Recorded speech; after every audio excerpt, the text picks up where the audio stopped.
నమస్కారం, నా పేరు శ్రీలేఖ. వెల్కమ్ టు సిజార్ టీవీ. తాజా వార్తలు విషయానికి వస్తే, లోక్ సభ ఎన్నికల వేళ తెలంగాణ రాజకీయాల్లో సంచలన మార్పులు చోటు చేసుకుంటున్నాయి.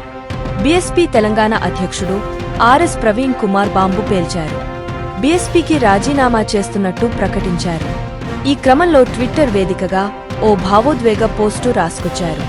వేరే మార్గం లేదని, ఈ నిర్ణయం తీసుకుంటున్నందుకు తనను క్షమించాలంటూ ఆర్ఎస్ ప్రవీణ్ కుమార్ పోస్టులో పేర్కొన్నారు.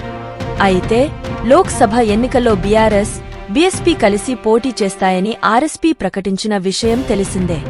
ఇటీవలే బీఆర్ఎస్ అధినేత కేసీఆర్తో కలిసి పొత్తు విషయమై మాట్లాడి, అదే సమయంలో బీఎస్పీ అధినేత్రి మాయావతి నుంచి అనుమతి తీసుకుని ప్రకటన కూడా చేశారు.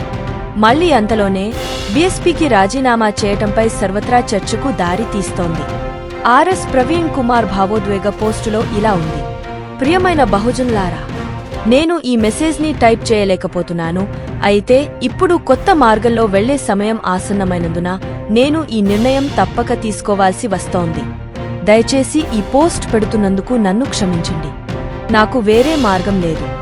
బరువెక్కిన హృదయంతో బహుజన్ సమాజ్ పార్టీని వీడాలని నిర్ణయించుకున్నాను. నా నాయకత్వంలో తెలంగాణలో ఇటీవలి నిర్ణయాల వల్ల బీఎస్పీ పార్టీ ఇమేజ్ దెబ్బతినడం నాకు ఇష్టం లేదు. అదే సమయంలో నేను కొన్ని ప్రధాన సూత్రాలు, వ్యక్తిగత పాత్రపై రాజీ పడకూడదనుకుంటున్నాను. నేరుగా నేను ఎవరిని నిందించును, నన్ను నమ్మిన వారిని కూడా మోసం చేయకూడదు. పొత్తు ఒప్పందంలో భాగంగా ఎన్ని ఒడిదుడుకులొచ్చినా ముందుకు సాగాల్సిందే. కష్టసుఖాలు పంచుకోవాల్సిందే. ఇదే నేను నమ్మిన నిజమైన ధర్మం. నిన్న బీఎస్పీ, బీఆర్ఎస్ పొత్తు వార్త బయటికి వచ్చిన వెంటనే బీజేపీ ఈ చారిత్రాత్మక పొత్తును భగ్నం చేయాలని విశ్వప్రయత్నాలు చేస్తుంది. బీజేపీ కుట్రలకు భయపడి నేను నమ్ముకున్న విలువలకు తిలోదకాలు ఇవ్వలేను. నా ఈ ప్రస్థానాన్ని ఆపలేను.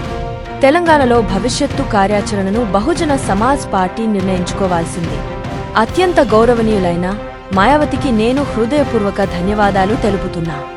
నన్ను విశ్వసించినందుకు, నన్ను నడిపించినందుకు. మీరు ఎప్పుడూ నాకు హీరోనే. మాన్యవర్ కాంశీరాం స్థాపించిన సామాజిక న్యాయం కోసం ఈ మిషన్ను నా జీవితాంతం నా మనస్సులో ఎల్లప్పుడూ ఉంచుకుంటాను.